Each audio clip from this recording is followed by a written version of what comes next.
চিতই পিঠা বানানোর জন্য এখানে চালের গুঁড়ি নিয়ে নিয়েছি আর দিয়ে দিয়েছি ধোয়া ওঠা গরম জল, স্বাদ মতো লবণ দিয়ে একটু একটু করে জল দিয়ে ব্যাটারটা এরকম সুন্দর করে বানিয়ে নেব।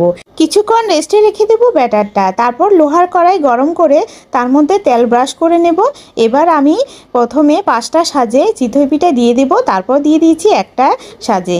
এখন আমি এগুলাকে ঢেকে পুনরায় সেদ্ধ করে সুন্দর করে নামিয়ে নেব। দেখুন কত সুন্দর উঠে যাচ্ছে পিঠেগুলো, দেখতে যেমন সুন্দর হয়েছে খেতেও ভীষণ সফট হয়েছে। এভাবে চিতই পিঠা বানালে খেতেও দারুণ হয় আর দুধে ভিজালে একদম শক্ত হয় না। আমি আপনাদেরকে দুধে ভিজিয়েও দেখাবো কতটা সুন্দর হয়েছে এই চিতই পিঠাগুলো।